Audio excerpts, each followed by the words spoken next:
तो dear student का spectrum की कितनी टाइप्स होगी, 2 हो गई। एक हो गया कॉन्टिन्यूस स्पेक्ट्रम।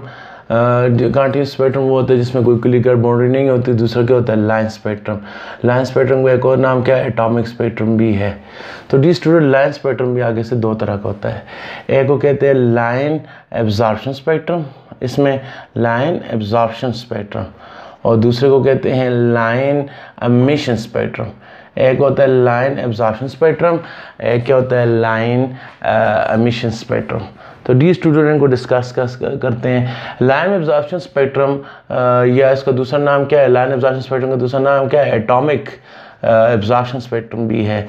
एब्जॉर्प्शन स्पेक्ट्रम इसका नाम है, इसको शॉर्ट में क्या कहते हैं, AAS। और इसका दूसरा नाम क्या है, इसका दूसरा नाम क्या है डी स्टूडेंट, एटॉमिक। लाइन का दूसरा नाम क्या है, atomic emission spectrum, emission spectrum. तो इसका नाम क्या हो गया, AES।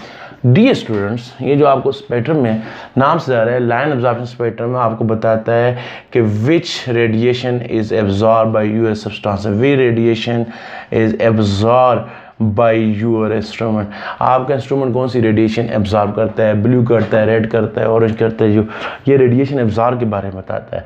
और ये क्या, ये किसके बारे में बताता है, नाम से आ रहा है विच रेडिएशन, क्योंकि आपको बताया हर केमिकल है खास वेवलेंथ की रेडिएशन को एब्जॉर्ब करता है, खास को क्या करता है, एमिट करता है। कि बताता है which radiation is being emitted by substance, ये बताता है कि आपका सब्सटेंसेस कौन सी रेडिएशन को क्या करता है, एमिट। ये बताता है कि एब्जॉर्ब कौन सी करता है, ये बताता है डी स्टूडेंट आपका जो केमिकल सब्सटेंसेस है वो रेडिएशन एमिट कौन सी करता है। डी स्टूडेंट फिर आपको कैसे पता चलेगा, इसका ग्राफ में इसका स्पेक्ट्रम कैसे होगा, इसका स्पेक्ट्रम ऐसे होगा डी स्टूडेंट, इसका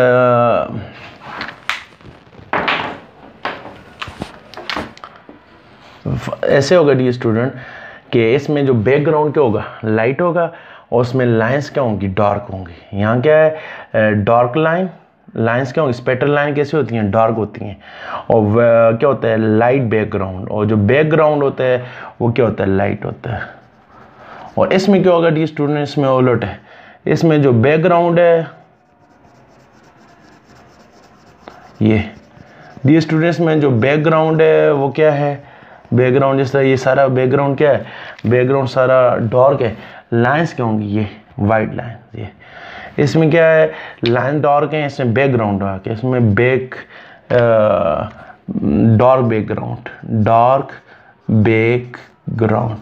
इसमें बैकग्राउंड क्या होता है, डार्क होता है, और वो लाइंस क्या होती हैं, वाइट लाइंस। तो आपको कैसे पता चलेगा कि ये जो स्पेक्ट्रा है, ये एब्जॉर्प्शन या एमिशन है, ये आप स्पेक्ट्रा से देखेंगे। अगर लाइंस डार्क हैं और बैकग्राउंड जो है वो डार्क है, लाइंस डार्क हैं और बैकग्राउंड लाइट है, मतलब ये शो कर रहा है कि आप केमिकल ने कौन सी रेडिएशन एब्जॉर्ब की है।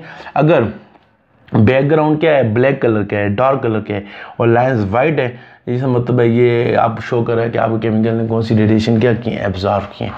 तो ये डी स्टूडेंट इसकी 2 टाइप्स हैं, सिर्फ किस में, इसके डिस्प्ले में ये फ़र्क होता है। तो डी स्टूडेंट स्पेक्ट्रम हमें देता कौन सा है, स्पेक्ट्रम हमें किस इंस्ट्रूमेंट देता है, उसके ज़रिए हमें हासिल कर सकता है, नाम क्या है, स्पेक्ट्रोफोटोमीटर। ये इंस्ट्रूमेंट होता है डी स्टूडेंट। ये इस इंस्ट्रूमेंट में यहाँ पर क्या होता है, ये यहाँ पर ये क्या है, ये जो मैंने डाल किया, ये क्या है, सोर्स ऑफ लाइट। ये लाइट का सोर्स है, सोर्स ऑफ लाइट। ये बीच में यहाँ 2 सेल रखते हैं, ये 2 सेल्स होते हैं, ये क्या होते हैं डी स्टूडेंट, 2 सेल्स होते हैं। और सामने एक सेल में क्या क्या रखते हैं, वाटर को, कौन सा वाटर, डिस्टिल वाटर। और डिस्टिल वाटर को किसके तौर पर रखते हैं, स्टैंडर्ड के तौर पर। और दूसरे में आप क्या इसको रखते हैं, अपने सैंपल को रखते हैं। कौन सा सैंपल, जिसका क्या करना है, टेस्ट करना है। तो डियर स्टूडेंट, जब आप इसको स्पेक्ट्रोफोटोमीटर को ऑन करेंगे, इसमें से रेडिएशन पास होंगी। पहले किस में से पास होंगी, आपके वाटर जो स्टैंडर्ड उसमें से, फिर आपके केमिकल में से क्या होंगे, पास होंगी।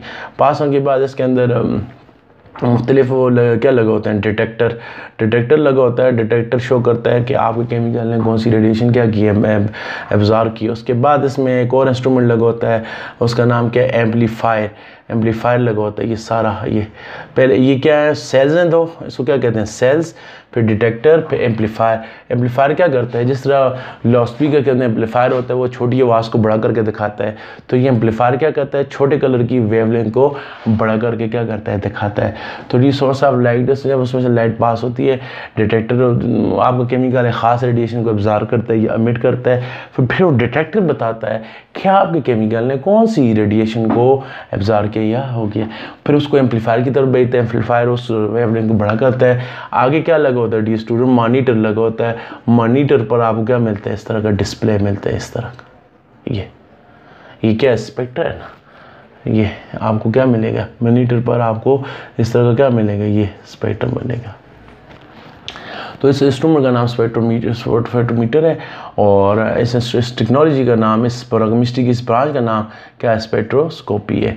तो स्टूडेंट स्पेक्ट्रोस्कोपी फिजिकल केमिस्ट्री में भी आती है, क्योंकि ये जो रेडिएशन है इनका ताल्लुक फिजिकल केमिस्ट्री के साथ है, वेवलेंथ है, फ्रिक्वेंसी है, और इसको आप एनालिटिकल केमिस्ट्री में भी क्या कर सकते हैं, इस्तेमाल कर सकते हैं। क्योंकि एनालिटिकल केमिस्ट्री में आप क्या करते हैं, एनालिसिस करते हैं, किसका, केमिकल सब्सटेंसेस का एनालिसिस करते हैं। फिजिकल इसलिए कहते हैं कि इसमें मुख्तलिफ वेवलेंथ यूज़ होती है, फ्रिक्वेंसी यूज़ होती है, और वेवलेंथ, फ्रिक्वेंसी, एनर्जी होती है, इनकी इस वजह से फिजिकल केमिस्ट्री होगी। और एनालिटिकल केमिस्ट्री डी स्टूडेंट किस वजह से होगी, इसमें आप केमिकल सब्सटेंसेस का क्या करते हैं, एनालिसिस करते हैं। और एनालिसिस दो तरह का होता है, एक होता है क्वालिटेटिव एनालिसिस, एक क्या होता है, क्वांटिटेटिव एनालिसिस।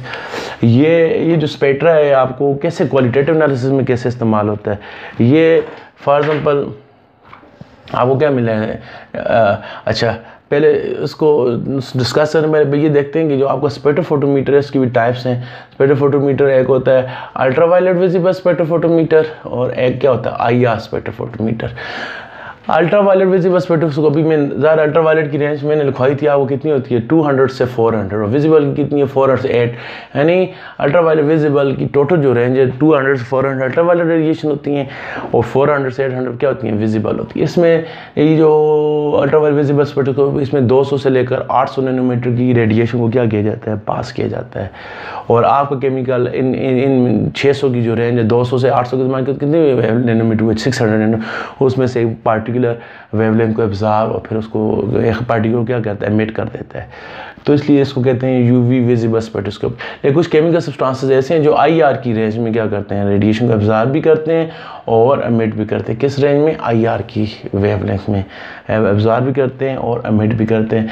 IR की रेंज, IR को मोस्टली किस में कहते हैं, वेव नंबर में 60 से 67 से लेकर 300 पर सेंटीमीटर इसकी क्या होता है, वेव नंबर होता है।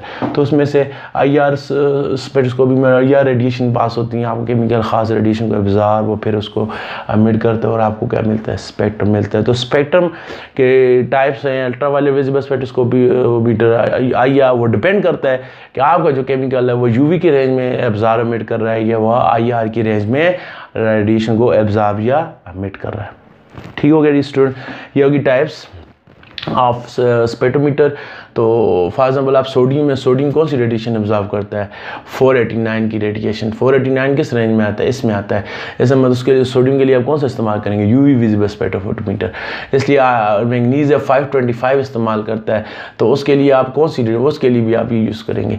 ये ज़्यादा जो मेटल्स हैं वो कलर्ड, मेटल्स के जो कंपाउंड्स होते हैं कलर्ड होते हैं। वजह यही है कि मेटल्स जो हैं वो विजिबल के पोर्शन में रेडिएशन को ऑब्जर्व करती हैं और विजिबल के पोर्शन में रेडिएशन को एमिट करती हैं, इसलिए मेटल्स डिफरेंट कलर की फॉर्म। ज़्यादा विजिबल में जितनी भी रेडिएशन क्या होती हैं, कलर होती हैं, तो वो ख़ास वेवलेंथ को ऑब्जर्व भी करती हैं, ख़ास वेवलेंथ को क्या करती है, डी स्टूडेंट, एमिट भी करती हैं। तो ये हो गया आपके पास यूवी विजिबल स्पेक्ट्रोफोटोमीटर। सही हो गया ये स्टूडेंट। इसके बाद हम थोड़ा सा स्पेक्ट्रम को आपको बताता हूँ, स्पेक्ट्रम में क्या होता है। स्पेक्ट्रम देखिए स्टूडेंट, ये देखें कैसे इस्तेमाल होता है एनालिसिस के लिए।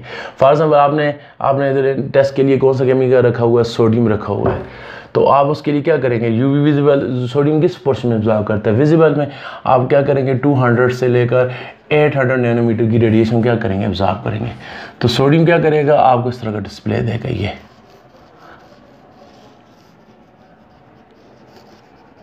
इसमें आपने देखा कुछ पीक्स छोटी हैं, कुछ पीक्स क्या बड़ी हैं। ये जो बड़ी पीक्स आप इधर से नीचे ड्रा करें, फॉर एग्जाम्पल नीचे आप आते हैं तो लिखा हुआ है 200 है, तो 300 है, 400 है, ये कितने है 489 है। इसका मतलब जो बड़ी पीक है वो शो करती है कि आप केमिकल ने कौन सी रेडिएशन एब्जॉर्ब किया। तो सोडियम ने 489 एब्जॉर्ब किया, आपको नहीं पता सोडियम में 489। आप इंटरनेट पर जाएँ सर्च करें कौन सा केमिकल, हर केमिकल है ख़ास वेवलेंथ की रेडिएशन को एब्जॉर्ब करता है और ख़ास पार्टिकुलर वेवलेंथ को क्या करता है एमिट। आप इंटरनेट पर जाएँ देखें 489 कौन सा एब्जॉर्ब या एमिट करता है। तो 489 कौन करता है, सोडियम करता है। आपको पता चल जाएगा सोडियम है कि नहीं। हाइट ऑफ ये क्या है, इसको ये जो लाइन्स आती हैं वो पीक भी कहते हैं।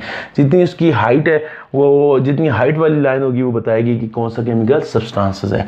और उसकी जो थिकनेस है वो बाज़ थिकनेस जो है वो शो करते हैं उसकी किसके बारे में, उसकी अमाउंट के बारे में। किसके बारे में बताता है, अमाउंट के बारे में। तो हाइट के बारे में आपको कौन बताता है, हाइट आपकी रेडिएशन की हाइट कितनी है ये बताता है कि पीक की जो हाइट है वो बताता है कि विच केमिकल सब्सटेंसेस, आपका सब्सटेंसेस कौन सा है। और पीक की जो थिकनेस है ये बताता है कि उसकी अमाउंट कितनी है। हाइट कितनी है वो बताता है कि आपका केमिकल कौन सा है। क्योंकि फॉर एग्जाम्पल यहाँ मैंगनीज होगा तो मैंगनीज 525 पर क्या करेगा, एब्जॉर्ब करेगा। आयरन होगा वो 480 या 470 पर क्या करेगा, एब्जॉर्ब करेगा। तो हर केमिकल है ख़ास वेवलेंथ पर आपको पीक शो करेगा। तो उससे आप अंदाज़ा लगा सकते हैं कौन सा एलिमेंट है। और पीक की थिकनेस से आपको पता चलता है उसकी अमाउंट कितनी है। जितनी ज़्यादा थिकनेस ज़्यादा होगी इसका मतलब उसकी अमाउंट ज़्यादा है। तो ये क्वालिटेटिव एनालिसिस हो गया। कौन सी चीज़ है क्वालिटेटिव एनालिसिस, और कितनी अमाउंट में हो गया, इसको हम क्या कहते हैं क्वान्टिटेटिव एनालिसिस है। ठीक है जी स्टूडेंट।